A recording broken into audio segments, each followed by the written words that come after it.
미국과 중국이 최근 발표한 주요 안보 문서에서 이전과 달리 한반도 비핵화를 목표로 언급하지 않으면서 그 배경에 관심이 쏠리고 있습니다. 최근 양국의 한반도 비핵화에 대한 의지와 태도에 변화를 반영하는 게 아니냐는 관측이 제기되고 있습니다. 뉴욕을 연결해 자세한 소식 알아보겠습니다. 이승윤 특파원, 북핵과 관련해선 트럼프 2기 행정부와 바이든 행정부 간 차이보다는 트럼프 1기와 2기 간 차이가 더 두드러졌다고요? 네, 말씀하신 대로입니다. 미국 행정부는 주요 안보의 이 목표 그리고 우선순위를 설정하고 이를 달성할 전략의 큰 방향성을 제시하는 국가 안보 전략 NSS를 발표합니다. 트럼프 2기 행정부가 공개한 NSS는 이 전임 조 바이든 트럼프 1기 때 발표한 그 NSS와 달리 한반도 비핵화를 전혀 언급하지 않았습니다.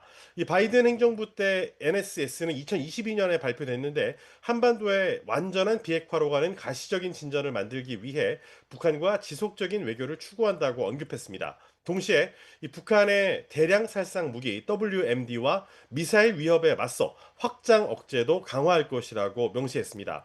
특히 트럼프 1기 행정부 때는 북한을 16번이나 언급했는데 이번엔 단 한 차례도 언급하지 않아 그 배경에 관심이 쏠리고 있습니다. 트럼프 1기 행정부가 2017년에 내놓은 NSS는 압도적인 힘으로 북한의 침략에 대응할 준비가 돼 있으며 한반도 비핵화 강제 수단을 향상할 것이라고 밝혀 북한 비핵화를 과제로 설정했습니다. 미국 입장에서 북한은 중국, 러시아, 이란과 함께 주요 안보 위협으로 늘 거론돼 왔다는 점에서 트럼프 2기 때 북한에 대한 언급이 NSS에서 아예 사라진 것 자체가 이례적이라는 평가가 나옵니다. 이를 들고 트럼프 2기 행정부에서 한반도 비핵화의 우선순위가 그만큼 낮아진 게 아니냐는 관측부터 북미 대화 재개에 대비해 북한을 자극하지 않으려는 외교적 유연성이라는 해석까지 나오고 있습니다. 이번 NSS에서 한반도 비핵화뿐만 아니라 이전 행정부들이 꾸준하게 목표로 언급해왔던 핵 비확산이라는 표현 자체가 사라진 것도 눈길을 끕니다. 다만 트럼프 2기 행정부는 그동안 북한의 완전한 비핵화가 미국의 대북 정책 목표란 입장만은 확인해 왔습니다. 실제로 지난달 13일 발표했던 한미 정상회담 공동 팩트시트에도 북한의 완전한 비핵화를 명시했습니다. 다만 트럼프 대통령은 북미 대화를 염두에 두고 북한을 핵 보유국으로 인정한다는 얘기를 여러 차례 해왔던 만큼 이번 NSS에서 포착된 기류 변화가 심상치 않다는 지적이 나왔습니다. 트럼프 대통령의 관련 발언 직접 들어보시죠. I think they are sort of a nuclear power. I mean, I know how many weapons they have. I know everything about them. And I've had a very good relationship with Kim Jong-un. When you say they have to be recognized as a nuclear power, well, they got a lot of nuclear weapons, I'll say that. 네, 그런데 공교롭게도 최근 중국이 발표한 백서에서도 한반도 비핵화를 지지한다는 문구가 생략됐다고요. 네, 그렇습니다. 중국이 지난달 27일 발표한 신시대 중국의 군비 통제, 군축, 비확산이란 제목의 백서에서 그런 표현이 나왔는데요. 한반도 비핵화를 지지한다는 문구가 아예 생략됐다고 사우스 차이나 모닝포스트가 보도한 겁니다. 지난 2005년 9월에 발표한 백서에 있던 관련 국가들이 한반도 등에서 비핵지대를 설립한다는 주장을 지지한다는 문구가 사라졌는데 다른 중국의 성명과 정책 문서에서도 이런 한반도 비핵화 언급이 줄어들고 있습니다. 실제로 지난해 5월 서울에서 내놓은 한중일 정상회의 공동선언의 경우에 이전 정상회의에 거의 매번 포함됐던 한반도 비핵화가 목표라는 표현이 아예 담기지 않았는데 이는 중국이 반대했기 때문이라는 보도가 나왔습니다. 또 시진핑 중국 국가 주석과 김정은 북한 국무위원장이 지난 2018년에서 2019년 5차례 회담했을 때는 들어갔던 비핵화 언급이 지난 9월 만남에서는 빠졌습니다. 이를 두고 중국이 미국과 협력보다는 전략적인 이 경쟁을 우선시함에 따라 북핵 불용 입장을 바꿔 북한을 핵무장 국가로 암묵적으로 용인해 미국을 견제하려는 게 아니냐는 평가가 나오고 있습니다.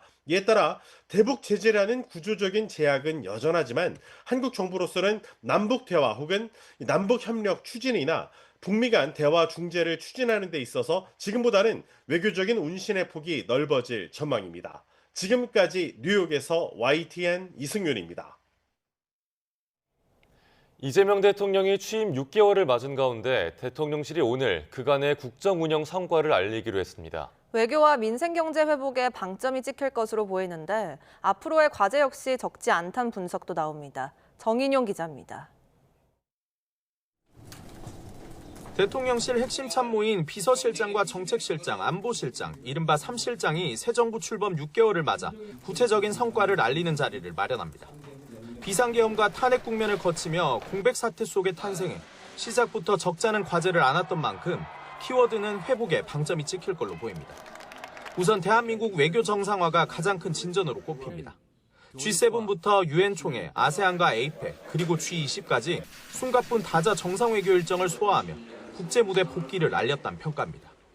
위대한 빛의 혁명으로 탄생한 우리 국민 주권 정부는 지난 6개월 동안 국민의 삶의 회복 그리고 국가 정상화에 전력 투구해 왔습니다. 코스피 4000시대 달성과 국내 총생산, GDP 성장률 상승, 수출 호조세 등 구체적인 지표를 토대로 한 경제 회복도 부각할 전망입니다. 인공지능 3대 강국 도약을 위해 글로벌 대표 주자들과 투자 협력에 박차를 가하고 예산을 적극 투입하기로 했다는 점에도 대통령실은 주목하고 있습니다. 이재명 대통령은 그간 AI 3강 도약을 위한 글로벌 행보를 이어왔습니다. 블랙락, 오픈 AI, 엔비디아에 이르는 협력을 통해 AI 생태계 전반의 역량을 강화해 왔습니다. 대통령실은 국무회의 생중계나 전국 지역 주민들과 만나는 타운홀 미팅 개최 등 국민 소통 강화 행보도 의미가 크다고 보고 있습니다. 다만 고환율과 고물가로 인한 서민 부담은 물론 고강도 대책을 연이어 내놓은 부동산 문제를 둘러싸곤 새 정부의 고민이 적지 않습니다. 좀처럼 수도권 집값이 잡히지 않고 있는 건데 실제 여론조사상으로도 부동산 정책에 대해 박한 평가가 내려지고 있습니다. 수도권의 집값 때문에 요새 욕을 많이 먹는 편인데 보니까 대책이 없어요. 어차피 땅은 제한돼 있고 사람은 몰려들고 모든 정책 역량을 동원해도 그게 그렇게 쉽게 해결되지가 않습니다. 이 대통령은 연말까지 세종과 서울, 부산 등을 돌며 취임 이후 처음 각 부처 업무 보고를 받을 계획인데 새해를 앞두고 정책 추진에 더욱 속도를 내기 위한 차원으로 풀이됩니다. YTN 정인용입니다.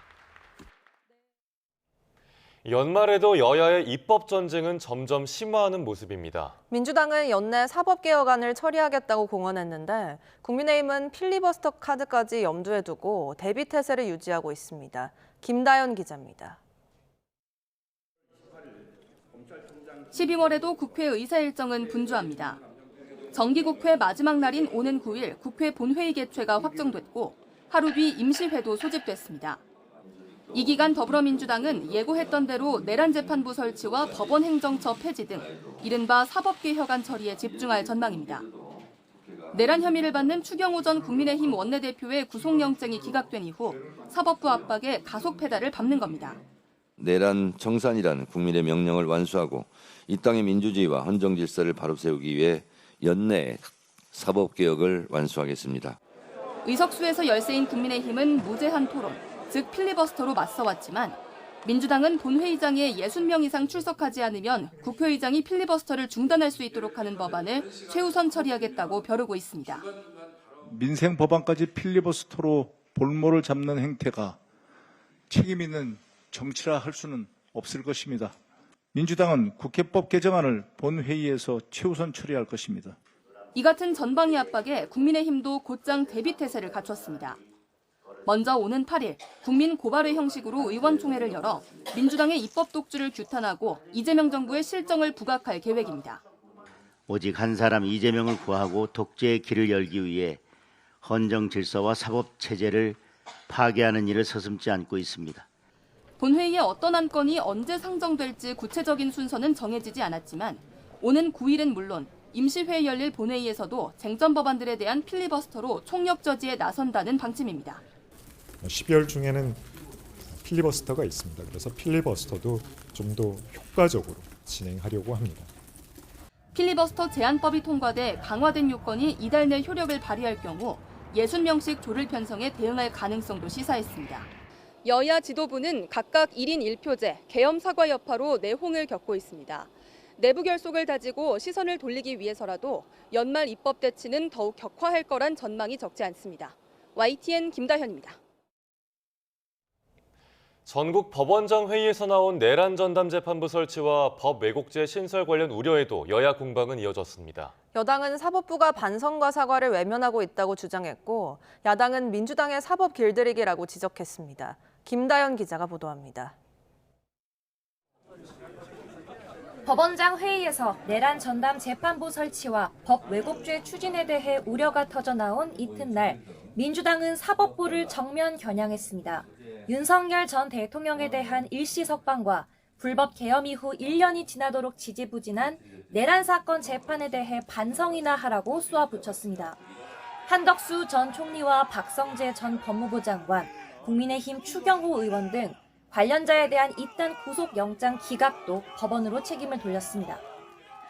불법 계엄 사태와 내란 재판 지연으로 무너진 사법 신뢰에 대한 반성과 사과는 끝내 외면했습니다. 특검을 향한 압박도 이어갔습니다. 국민의힘 전 대표였던 김기현 의원의 부인이 김건희 씨에게 로저 비비의 가방을 전달한 혐의에 대한 철저한 수사를 당부했습니다.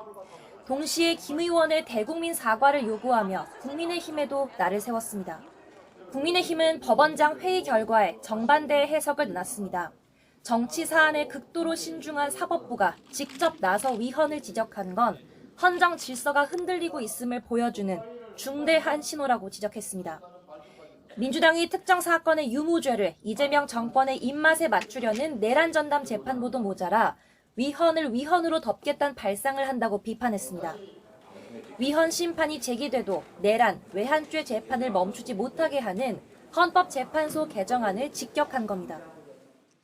민주당이 하는 것은 사법 개혁이 아니라 사법 길들이기, 재판 개선이 아니라 재판 통제, 정의 구현이 아니라 정치 보복의 제도화입니다. 여기에 특검 수사 공정성 문제도 정조준했습니다. 통일교 측이 민주당 중진 의원에게도 수천만 원 금품을 전달했다는 사실을 특검에 진술했다는 보도와 관련해 특검이 의혹을 알면서도 국민의힘에 대해서만 편파 수사를 한다고 꼬집으며 즉각적인 수사를 촉구했습니다. YTN 김다연입니다. 최근 특검으로부터 중형이 구형된 김건희 씨는 앞으로 다른 혐의로도 재판을 받을 가능성이 큽니다. 특히 김 씨의 금품 수수 의혹에 대해선 뇌물죄 적용 여부에 따라 형량도 크게 달라질 전망입니다. 이준엽 기자의 보도입니다. 특검은 지난 결심 공판에서 도이치모터스 주가 조작과 통일교 청탁, 여론조사 무상 제공 등 혐의에 대해 김건희 씨에게 징역 15년을 구형했습니다. 하지만 국민의힘 당대표 선거에 통일교에 지원을 요청한 정당법 위반 혐의 재판이 곧 시작되고 수사 중인 사건도 아직 많습니다. 대부분은 혐의가 최종적으로 확정되지 않은 김 씨의 금품 수수 사건입니다. 먼저 김상민 전 검사가 공천 등 대가로 건넨 고가 그림과 관련해 김 씨는 뇌물죄로 입건돼 있습니다. 다만 서희건설 측이 건넨 나토 3종과 이배용 전 국가교육위원장이 건넨 금거부기와 관련해서는 알선수재 혐의가 적용됐습니다. 알선수재는 5년 이하 징역에 처하지만 뇌물죄의 경우 수수한 금액별로 3천만 원 이상이면 5년 이상 징역을, 5천만 원 이상이면 7년 이상 징역에 처합니다. 1억 원 이상이면 무기징역도 가능합니다. 특검은 김 전 검사가 건넨 그림을 1억 4천만 원으로 특정했고 나토 3종 가운데 목걸이는 시중에 8천만 원대로 판매되고 있습니다. 뇌물죄가 적용됐을 때 더 큰 처벌이 가능하지만 문제는 김 씨에게 뇌물죄 적용이 가능하냐는 겁니다. 알선수재와 달리 뇌물죄는 공무원에게만 적용되는 신분 범죄로 법적으로 민간인인 김 씨에게 단독으로 적용할 수 없기 때문입니다. 이 때문에 특검은 김 씨를 윤석열 전 대통령의 뇌물죄 공범으로 적시하는 방안을 검토하고 있습니다. 특검은 윤 전 대통령에 대한 소환 조사까지 마치고 나면 이들에게 적용할 혐의를 최종적으로 결정할 계획입니다. YTN 이준엽입니다. 관봉권 띠지 폐기 의혹과 쿠팡 퇴직금 불기소 외압 의혹 사건을 들여다보는 상설특검이 본격적인 수사에 착수했습니다.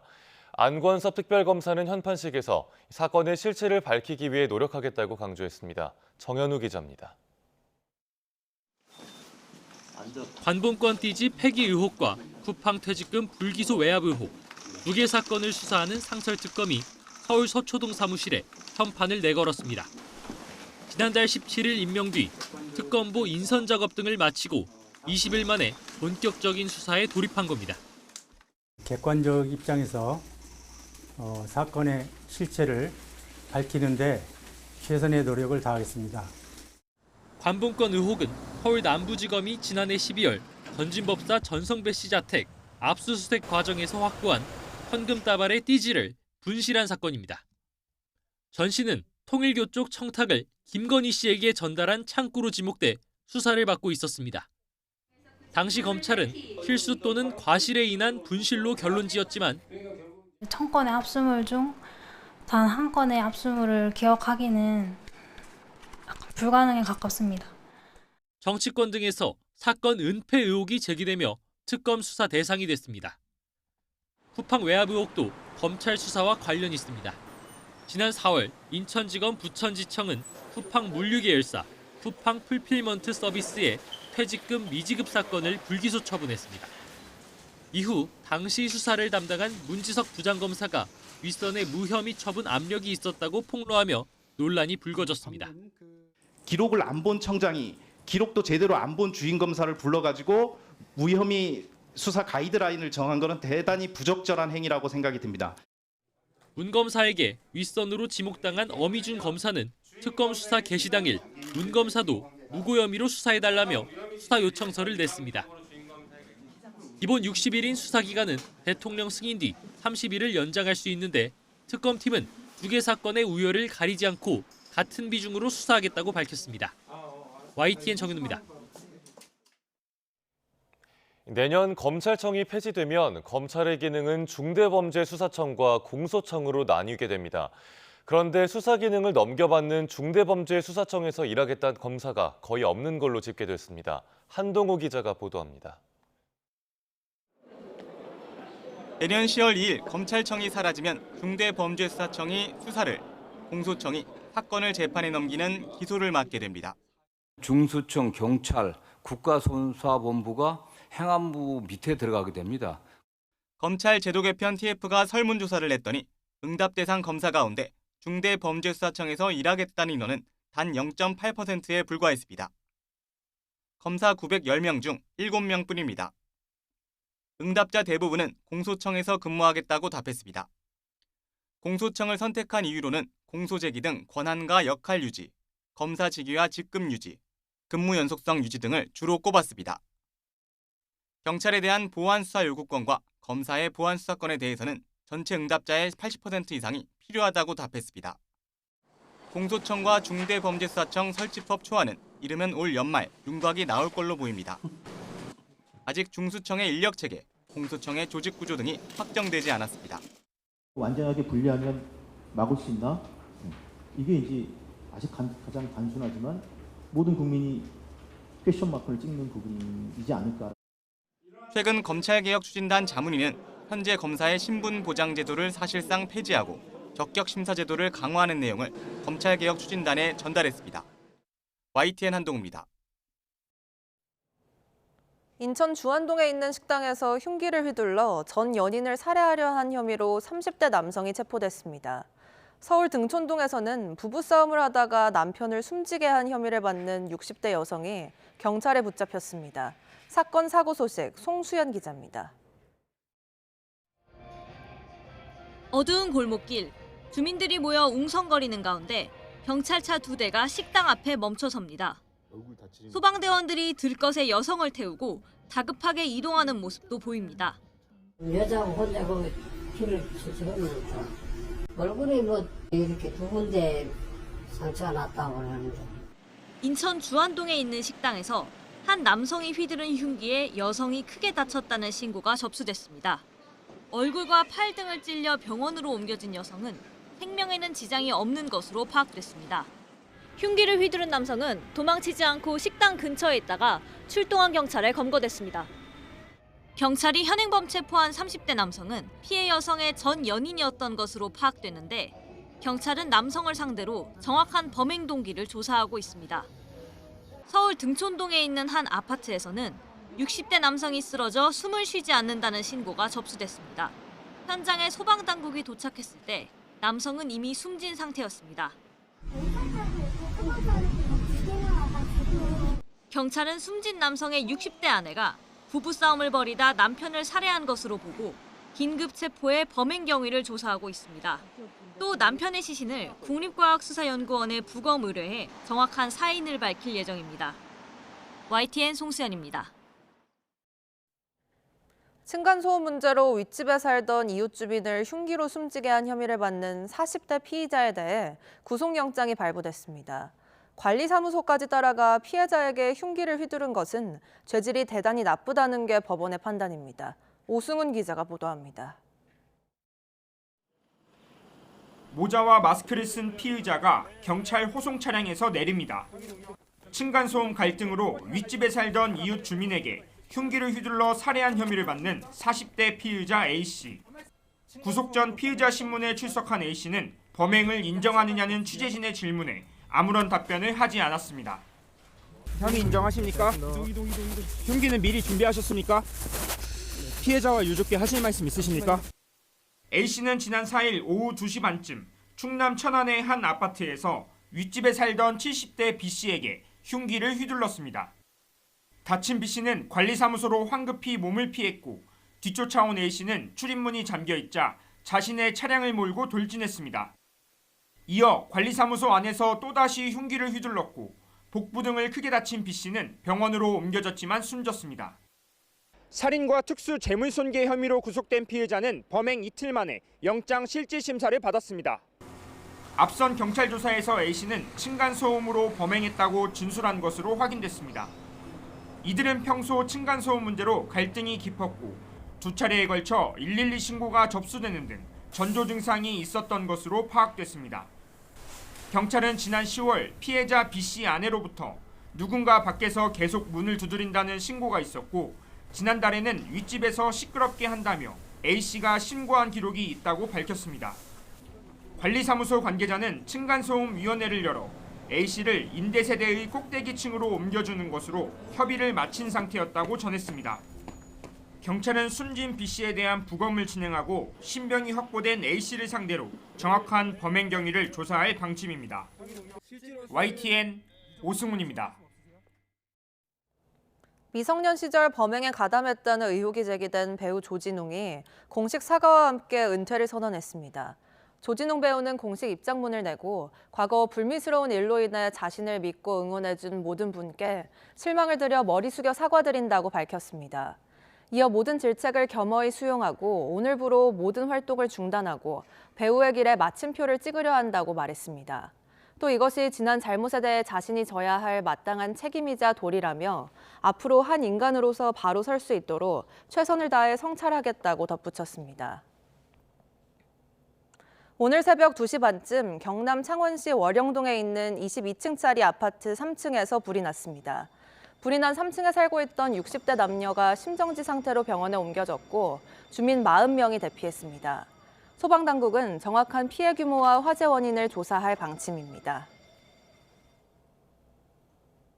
쿠팡을 비롯해 SK텔레콤, 롯데카드 등 정부의 정보보호 및 개인정보 보호 관리 체계 인증을 받은 기업에서 잇따라 개인정보 유출 사고가 일어났습니다. 인증의 실효성에 의문이 제기되자 정부는 인증 기준을 대폭 강화하고 공공기관과 주요 민간기업에 대해서는 인증 제도를 의무화하기로 했습니다. 박순표 기자의 보도입니다. 기업의 내부 정보는 물론 민감한 고객 정보 보호를 위해 정부가 운영하는 인증 제도가 정보 보호 및 개인정보 보호 관리 체계, 즉 ISMSP 인증 제도입니다. 2018년 과학기술정보통신부의 정보보호인증과 개인정보위원회의 개인정보보호인증이 통합돼 만들어졌습니다. 정부가 인정하는 유일한 제도이고 현재 263개 기업이 인증을 받았습니다. 문제는 인증 기업에서 계속 개인정보 유출 사고가 일어나고 있다는 겁니다. 이 개인정보 유출 사태를 보면은 이게 진짜 실효성이 있는지 의문을 들 수밖에 없어요. 아까 얘기한 SKT, KT, LGU+, 롯데카드 그리고 쿠팡 전부 ISMSP 지금 인증된 곳이죠? 맞습니다. 정부가 전면적인 제도 손질에 나섭니다. 먼저 자율로 운영되던 인증 제도를 개인정보를 다루는 공공기관과 주요 민간기업에 의무 적용하도록 했습니다. 국민생활과 밀접한 통신사나 대규모 플랫폼 사업자에는 인증 기준이 크게 강화됩니다. 예비 심사와 기술 심사가 실효성을 갖도록 심사 방식을 개편하고 인증의 전문성을 높이는 방안도 추진됩니다. 사후 관리도 크게 강화됩니다. 인증 획득 이후에 중대한 법규 위반이나 보호체계 운영에 중대한 결함 확인 시에는 인증 취소도 적극적으로 검토할 것입니다. 정부는 인증제도 기준 강화와 주요 기업의 인증제도 의무화를 위해 개인정보보호법 및 정보통신망법 개정을 서두르기로 했습니다. 이와는 별개로 정보 유출 사고가 일어난 인증기업에는 이달 안에 현장 점검을 실시하기로 했습니다. YTN 박순표입니다. 출제 기관이 공식 사과할 만큼 올해 수능 시험 영어는 역대급으로 어려웠습니다. 올해 대학 입시에서 영어 과목은 수시 모집은 물론 곧 시작할 정시 모집에도 당락을 가르는 최대 변수가 될 전망입니다. 이문석 기자입니다. 올해 치러진 수능 시험은 어려운 불수능이었습니다. 특히 영어는 1등급 비율이 3.11%로 역대 최저를 기록했습니다. 출제기관조차 교육과정의 학습 정도를 평가하는 절대평가 취지에 맞지 않았다고 인정할 정도였습니다. 당초 취지와 의도에 다소 미치지 못하는 결과가 나왔는데 이에 대해서 유감스럽게 생각합니다. 그러나 한국교육과정평가원 누리집엔 난이도 실패에 대한 구제 대책을 요구하는 글이 끊이지 않았습니다. 결국 평가원은 하루 뒤 공식 사과문을 발표했고 교육부도 출제 과정을 면밀히 조사하기로 했습니다.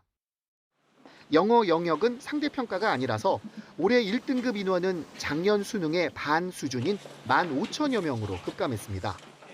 당장 수시 모집에서 영어 등급이 하락해 수능 최저 학력 기준을 맞추지 못하고 탈락하는 사례가 늘 전망입니다. 정시에서도 영어가 최대 변수로 떠오른 만큼 대학별 반영 비율을 따져 지원 전략을 수정해야 하는 상황이 발생했습니다. 게다가 수시 최저 기준 미충족으로 정시 2월 규모가 예상보다 확대될 수 있어서 역대급 불영어 여파가 올해 대학 입시 판도를 뒤흔들 거로 보입니다. YTN 이문석입니다. 기관과 개인 투자자들이 올해 들어 해외 주식이나 채권 등 증권에 투자한 금액이 지난해 1.7배에 달하는 걸로 집계됐습니다. 이처럼 해외로 빠져나가는 돈이 많아지면서 원달러 환율이 최근 1,470원대로 올라섰는데 문제는 이런 추세가 지속될 걸로 보인다는 점입니다. 류환홍 기자가 보도합니다. 한국은행이 발표한 지난 10월 내국인의 해외 증권 투자 금액은 120억 8천만 달러로 역대 최대를 기록했습니다. 해외 주식과 채권 등 증권에 투자한 금액은 올해 들어 급증했는데 1월부터 10월까지 누적 금액을 봤을 때 724억 7천만 달러로 지난해의 1.7배에 달했습니다. 박스권에 갇혀있던 코스피가 올해 들어 3천과 4천선을 잇따라 돌파하는 등 급격히 상승했지만 해외 주식 투자 열풍을 가라앉히지는 못했습니다. 원달러 환율이 7개월여 만에 다시 1,470원대로 올라선 데는 해외 투자를 위해 썰물처럼 빠져나간 내국인 투자자들이 큰 역할을 담당했습니다. 문제는 이런 추세가 지속될 것이라는 점입니다. 증권 예탁 결제원 자료에 따르면 이 부분이 이제 저희 통계와는 조금 다르긴 합니다만 그 10월보다는 좀 약하지만 해외 주식 투자를 중심으로 증권 투자가 이제 증가세가 이어지는 흐름은 이제 보이고 있습니다. 외환 당국이 국민연금의 전략적 환 해지를 주문하고 수출업체에 달러를 원화로 환전하는 내고 물량 출회를 당부하는 등 안간힘을 쏟고 있지만 환율은 눈에 띄게 내려오질 않고 있습니다. 일각에선 현재 1.5%포인트인 한국과 미국 간 금리 차를 지목하지만 기준금리 인하를 선뜻 결정하지 못하는 통화당국으로선 미국이 이번 달에 기준금리를 내려주길 기대할 수밖에 없습니다. 저쪽이 내려서 우리가 금리 격차를 줄여주면 저는 지금 단계에서는 외환시장이라든지 여러 국대를 볼 때는 오히려 지금 걱정하시는 그런 문제보다 긍정적인 효과가 더 클 것으로 보고 있습니다. 이런 사정 때문에 외환시장에서는 당분간 원달러 환율이 1,500원까지 상승할 가능성을 열어놓고 있어야 한다는 전망이 나오고 있습니다.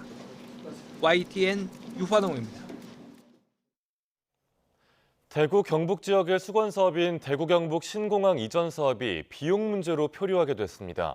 이재명 대통령의 지원 약속에도 정부 예산에 반영되지 않으면서 사실상 중단될 위기에 놓였습니다. 이윤재 기자입니다. 대구 경북 신공항 건설은 대구 도심에 있는 군공항과 민간공항을 함께 이전하는 사업입니다. 기존 공항 부지를 판 돈으로 새 공항을 짓는 기부대 양여 방식으로 추진됩니다. 사업은 지난 2023년 특별법이 국회를 통과하면서 본궤도에 올랐습니다. 국가가 사업비를 보조하거나 융자할 수 있다는 내용이 담긴 겁니다. 당시 홍준표 대구시장은 2029년 신공항 개항을 장담했습니다.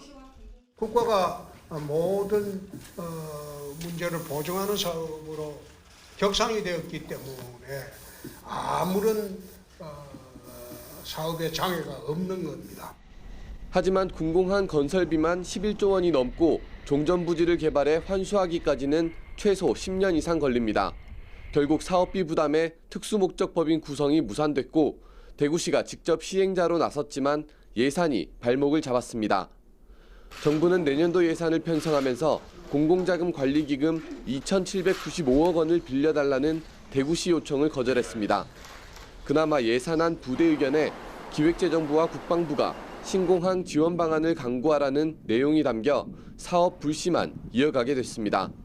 기획재정부가 반드시 내년도에 대구 신공항을 관련한 지원 방안을 마련해야 한다라는 강제 규정이기 때문에 본격적으로 지원 방안이 마련되어서 정부 재원을 확보할 수 있도록 추진하겠습니다. 지난 10월 이재명 대통령이 대구 타운홀 미팅에서 국가주도 건설을 검토하겠다고 말하며 기대를 키운 대구 경북 신공항 건설은 끝내 날개가 꺾일 위기에 놓였습니다. YTN 이윤재입니다. 고향사랑 기부제가 3년째 시행되면서 기부 실적을 올리기 위한 지자체들의 답례품 경쟁이 과열되고 있습니다. 특히 현금처럼 쓸 수 있는 지역화폐를 답례품으로 지급하는 지자체가 늘면서 고향사랑 기부제의 본래 취지를 훼손한다는 지적이 나오고 있습니다. JCN 울산중앙방송 구현희 기자의 보도입니다. 시행 3년째를 맞은 고향사랑 기부제 답례품 목록입니다. 한우와 한돈, 손막걸리 등 지역 특산물은 물론 간식거리와 생필품 등 답례품 종류가 다양해지고 있습니다.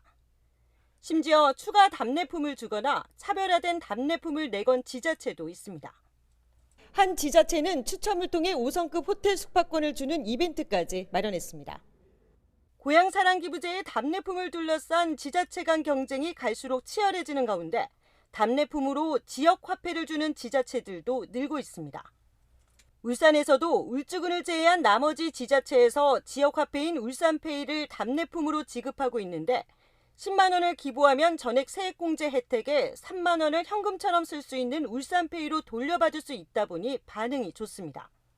실제로 상당수 기부자들이 답례품으로 울산페이를 선호하고 있는 걸로 나타났습니다. 하지만 구군 단위의 지역화폐가 아닌 울산 전역에서 사용할 수 있는 지역화폐를 답례품으로 지급하는 건 고향사랑 기부제의 본래 취지와 맞지 않다는 지적도 나옵니다. 각 지자체의 고향사랑 기부제 관련 조례에도 구군 단위의 지역화폐만 답례품으로 허용하고 있습니다. 울산페이를 선택하지 않는 이유는 지역 농특산물과 소상공인 매출 증가 등 지역 내 경제 선순환을 직접적으로 만들기 위해서입니다. 이런 목적에 맞추기 위해 울주군은 현금성보다는 실제 지역 상품 중심의 답례품 제공에 집중하고 있습니다. 고향사랑 기부제가 시행된 지난 2023년부터 올해 10월 말까지 울산 지역 지자체에서 모아진 고향사랑 기부금은 34억 9천여만 원. 그러나 올해 발생한 대형 산불로 인한 피해 복구 외에 이 기금을 어디에 쓸지는 아직 정해지지 않았습니다.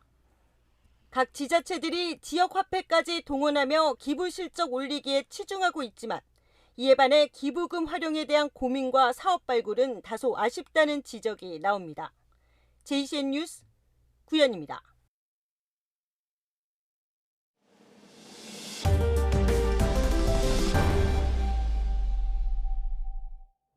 도널드 트럼프 행정부가 2027년까지 나토 재래식 방위를 유럽이 떠안으라고 요구했습니다. 미국이 나토에서 사실상 발을 빼려는 조짐이 뚜렷해지면서 유럽에 비상이 걸렸습니다. 권영희 기자가 보도합니다. 설마 했던 미국의 나토 탈퇴 가능성이 수면 위로 떠올랐습니다. 미 국방부는 워싱턴에서 열린 유럽 대표단과의 회의에서 미국이 핵심 역할을 해온 정보와 감시, 무기 운영 등을 유럽이 책임지라고 통보했습니다. 2027년까지 핵무기나 대량 살상 무기를 뺀 일반 무기와 군사력을 활용한 방위 체계를 다 떠안으라는 겁니다. 이번 조치는 트럼프 대통령이 지속적으로 밝혀왔던 입장과 맥을 같이 합니다. I said, if you're not going to pay, we're not going to defend. I said that 7 years ago. And because of that, they paid hundreds of billions of dollars. I said, if you're not going to pay your bills, we're not going to defend you. 이번 움직임은 단순한 분담금 압박이 아니라 미국의 동맹 전략 자체가 바뀌고 있다는 신호입니다. And I think that he's basically shifting the world order, so to speak, to a much more transactional type of doing foreign policies. 외교 소식통들은 2027년 시한을 지키지 못하면 미국이 나토의 일부 군사 조율 기구에서 빠지는 것이 실제로 검토되고 있다고 밝혔습니다. Donald Trump is unbelievably skeptical of NATO. He doesn't like multilateralism. He doesn't like America being overcommitted to the interests of other states. 유럽은 전후 동맹 질서의 근간을 흔드는 조치라며 강하게 반발합니다. 미국이 군사 계획과 전력 조정 기능에서 발을 빼기 시작하면 나토 지휘 체계와 억지력이 근본적으로 흔들릴 수 있습니다. 그러나 미국의 나토 이탈 움직임은 일관된 정책 흐름으로 보입니다. 미국의 조건부 나토 발빼기가 현실화하면 유럽 안보 지형뿐 아니라 국제 질서 전체가 새로운 축을 중심으로 재편될 가능성이 커지게 됩니다. YTN 권영입니다. 우크라이나 휴전 협상이 교착 상태에 빠진 가운데 유럽 전역에서 징병제 부활 바람이 불고 있습니다. 독일과 프랑스는 자발적 군 복무제를 부활하고 덴마크에선 여성 징병을 시작한 데다 폴란드는 전 국민 군사훈련을 실시하기로 했습니다. 김잔디 기자의 보도입니다. 4년째 계속돼온 우크라이나 전쟁의 전세가 러시아 쪽으로 기울며 위협이 커지자 유럽 각국의 재무적 움직임이 빨라졌습니다. 독일은 2011년 폐지했던 징병제를 부분적으로 부활시켜 10년간 병력을 18만 명에서 26만 명으로 예비군을 20만 명 수준으로 확대하기로 했습니다. 당장은 자발적 군 복무제 형태지만 지원자가 부족할 경우 강제 징집도 가능하게 했습니다. 또 냉전 종식 이후 최대 규모인 827억 유로, 약 141조 원의 국방 예산을 확정했습니다. 러시아와 국경을 접한 크로아티아, 라트비아, 세르비아도 속속 징병제로 회귀했고 프랑스 역시 29년 만에 군 복무제가 부활합니다. 에마뉴엘 마크롱 프랑스 대통령은 위험을 피하는 유일한 방법은 대비하는 것이라며 18세에서 19세 청년을 대상으로 한 자발적 군 복무제를 통해 5만 명의 추가 병력을 확보하겠다고 밝혔습니다. Renforcer le pacte noué entre notre nation et notre armée. Renforcer la capacité de résistance de notre nation. Consolider la formation de nos jeunes. 러시아로부터 공격받은 역사가 있는 북유럽 국가들에선 추가 병력 확보를 위해 여군 징집이 확산하고 있습니다. 오는 2027년 여성 징병제를 도입하려던 덴마크는 계획을 앞당겨 지난 7월 여성 징병제를 시작했고 노르웨이와 스웨덴에선 이미 시행 중입니다. You know, war is active in the world right now, and we need to force our military in Denmark. So I think it's good. 더 이상 유럽이 안전지대가 아닌 게 확인됐고 집단 방위를 담당하던 나토에서 미국이 빠지면서 유럽 지키기는 유럽의 몫이 됐기 때문입니다. 이탈리아는 2028년부터 유럽판 아이언돔인 미켈란젤로 돔을 본격 가동할 계획을 밝혔고 영국과 폴란드도 방위비 증액 방침을 밝혔습니다. 폴란드 정부는 전 국민을 대상으로 주말 군사훈련 프로그램도 시작했습니다. 우크라이나 종전 협상이 진행 중이지만 이미 러시아에 대한 신뢰는 완전히 깨진 상황이라 병력 확충과 징병제를 둘러싼 사회적 논란은 점점 거세질 것으로 보입니다. YTN 김잔디입니다.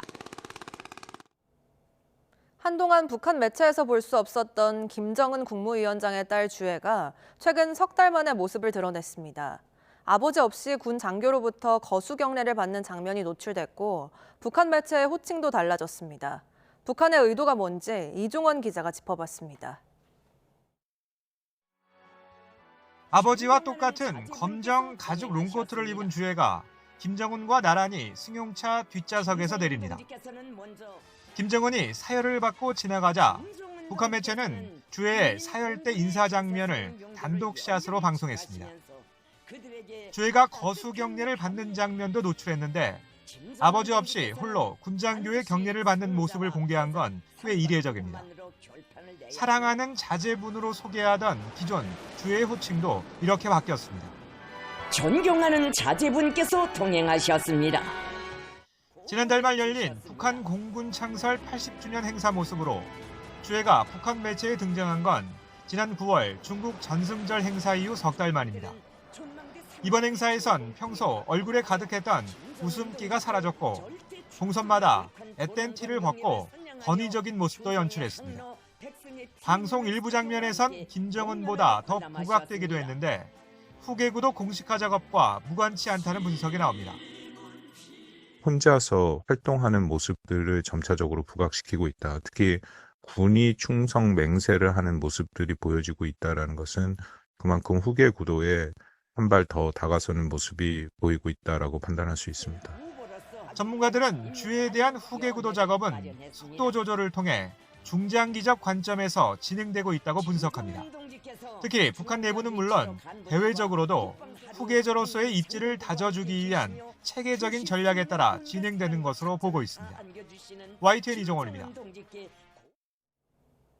우크라이나 전선에서 드론이 전쟁의 판도를 바꾸고 있습니다. 특히 값싼 FPV, 1인칭 시점 드론이 막대한 피해를 주자 전술은 물론 기술 개발 경쟁까지 달아오르고 있습니다. 한상욱 기자입니다. 수백만 달러짜리 전차와 장갑차를 정밀 타격하는 수백 달러짜리 드론. 우크라이나 전쟁은 드론 사용의 규모를 폭발적으로 증가시켰고 드론은 가장 중요하고 널리 쓰이는 무기가 됐습니다. And so you have a fundamental asymmetry of something that is orders of magnitude cheaper, taking out very bespoke systems that you cannot produce as easily at scale. 드론은 인명살상의 주범이기도 합니다. 전사자와 부상자의 70% 이상이 드론 공격 때문이었는데 포격으로는 16%, 소형 하기 등에 의해서는 4%에 그쳤습니다. 드론이 대형 부대를 쉽게 파괴하자 전통적인 전술은 무력화됐습니다. 현재 양측은 드론의 추적을 피하려고 두세 명으로 이루어진 소규모 부대로 움직입니다. 드론 위협에 대응하기 위해 우크라이나와 러시아는 전자전 시스템을 밀집 배치하며 통신을 방해하고 있습니다. 하지만 드론 기술은 한 단계 더 진화했습니다. The cable is on a spool and it literally can extend 5, 10, but now 20 or even 50 kilometers. And the main benefit really being you do not need to rely on a radio link, which can be spoofed or jammed. Your communication cannot be disturbed, right? 드론 기술 경쟁 속의 전문가들은 기존 시스템을 무력화하는 인공지능, AI 기반 드론이 가까운 미래 전쟁의 핵심이 될 것으로 예측합니다. YTN 한상옥입니다. 최근 중일 갈등 속에 유명 일본 가수가 중국에서 객석이 텅 빈 상태로 공연하거나 무대에서 쫓겨나는 일이 있었죠. 이제는 우리 아이돌에까지 불똥이 튀는 등 문화계까지 여파가 확산하고 있는데요. 김승환 기자가 보도합니다. 일본 가수가 노래를 부르며 관객 호응을 유도하던 중 갑자기 조명과 음악이 꺼지더니 무대가 중단됩니다. 일본 유명 가수 하마사키 아유미도 텅 빈 객석을 배경으로 노래 부른 모습을 SNS에 올리며 아쉬움을 드러냈습니다. 최근 중국 내 일본 아티스트들 공연이 잇따라 차질을 빚고 있습니다. 다카이치 총리 발언 이후 고조된 중일 갈등이 일본 콘텐츠 제한 조치, 한일령으로 이어진 게 아니냐는 분석이 나옵니다. 단순히 일본만의 문제가 아니고 일본 뒤에 미국이 있다고 또 생각을 하는 거예요. 그러니까 여기서 적당히 물러나면 안 되는 거죠. 중일 감정 대립이 격화되면서 우리 걸그룹도 갑작스러운 논란에 휘말렸습니다. 일본 누리꾼들이 중국인 멤버가 과거 SNS에 올린 조명을 원폭 버섯 구름에 빗대 비판했고 출연이 확정된 연말 예능에서 하차시키라는 청원에는 10만 명 넘게 동의했습니다. 우리나라에서 제작돼 9월 공개된 OTT 시리즈 북극성에선 중국 관련 대사를 둘러싸고 중국 온라인에서 비판이 이어졌습니다. 배우가 광고 모델로 나선 제품 불매 움직임까지 있었습니다. 韩国女性全智贤不缺经验，不缺地位，不缺判断力，唯一缺的就是对中国观众的尊重。 이후 해당 OTT에서는 향후 공개될 시리즈에서 비슷한 논란이 재현되지 않도록 내용 점검에 들어간 걸로 알려졌습니다.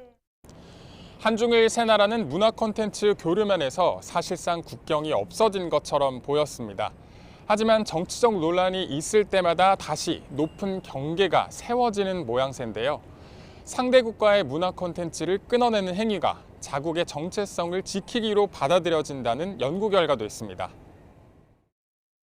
이 같은 움직임은 대외적 메시지로 활용되고 내부 결속 효과도 있지만 일단 빗장을 한번 걸어 잠그면 회복까지 오랜 시간이 걸립니다. 각종 교류가 중단된다라는 것은 한 번 중단되는 것이 다시 복귀되는 데는 시간이 많이 걸립니다. 그래서 한국이 우리가 경험을 했죠. 문화 콘텐츠는 국경을 넘어 소비되고 있지만 정치와 여론은 과거의 갈등 프레임에서 벗어나지 못하고 있습니다. 이 간극이 해소되지 않는다면 앞으로도 비슷한 파장이 대중문화업계를 흔드는 리스크로 남을 수 있다는 지적이 나옵니다. YTN 김승환입니다. 해조류를 복원하기 위한 바다숲 사업이 수십 년째 이어지고 있지만 정작 해조류는 자라지 않고 시설만 망가지는 일이 반복되고 있습니다. 그런데도 최근 조성된 바다숲 10곳 중 9곳은 여전히 같은 방식이 적용돼 예산 낭비 논란이 커지고 있습니다. 송세혁 기자가 취재했습니다. 강원도 양양군 앞바다입니다. 한국수산자원공단이 4년 전부터 12억 원 넘게 들여 바다숲을 조성한 구역이지만 해조류는 거의 보이지 않습니다. 바위에는 녹슨 철 구조물이 박혀 있고 끊어진 밧줄에는 해조류 잔해만 남아 있습니다. 어민들은 바다숲 조성 시설이 설치된 지 불과 몇 달 만에 망가졌다고 말합니다. 이 빠른 시일 내에 빨리 망가지고 배들 항로도 그 부리물이 떠가지고 막고 이러니까 굉장히 안 좋게 보지요. 유실된 시설은 해조류를 붙인 밧줄을 바닷속에 펼쳐 고정하는 수중 저연승 방식입니다. 지난 4월 강릉 앞바다에서도 비슷한 피해가 발생했습니다. 파도와 조류에 취약해 유실이 반복되는 겁니다. 그런데도 최근 10년간 3,200억 원을 투입한 바다숲 197곳 가운데 약 90%는 관행처럼 같은 방식이 쓰였습니다. 새 기술이 나왔지만 비용 부담과 효과 검증 부족 등을 이유로 도입은 더딥니다. 부실되고 있는데도 이게 반복적으로 한다는 것은 그건 좀 문제가 분명히 있습니다. 그래서 새로운 기법을 도전하지 않으면 바다숲하고 블루카본의 미래는 없다고 볼 수 있습니다. 이 사업에 대한 책임 구조도 허술합니다. 하자 보수 기간이 최대 6개월에 불과해 이후 보수와 관리는 또다시 공단이나 지자체 예산으로 처리됩니다. 공단은 바다숲 사업 대부분은 해조류 조성 효과가 확인됐지만 일부 미흡한 사례가 있다며 신기술 도입 확대를 검토하겠다고 밝혔습니다. YTN 송세혁입니다. 찰스 3세 영국 국왕이 대관식 때 썼던 왕관이 전시된 진열장에 음식물 투척 시위를 벌인 활동가 4명이 현장에서 체포됐습니다. 런던 경찰청은 현지 시간 6일 런던탑에 전시된 왕실 장신구관을 난입해 돌발 행동을 한 시위자들을 붙잡아 재물 손괴 혐의로 조사 중이라고 밝혔습니다. 이들은 테이크백 파워라는 시민단체 소속으로 왕관 진열장에 애플 크럼블과 노란색 커스터드 크림을 뿌린 뒤 영국은 망가졌다고 말했습니다. 또 거리에서 수많은 사람들이 죽어가는 동안 부자들은 재산을 축적하고 있다며 행동에 동참할 것을 촉구했습니다.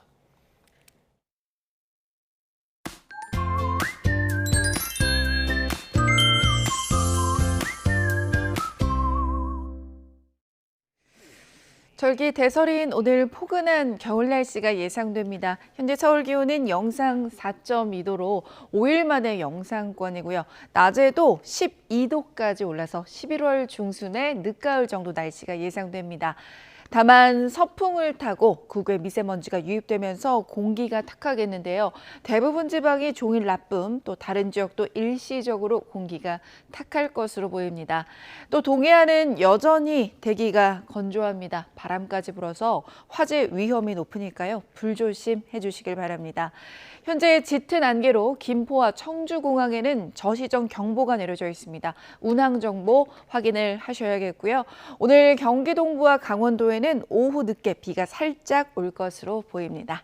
현재 기온 살펴보겠습니다. 현재 청주가 5도, 대전 7.4도고요.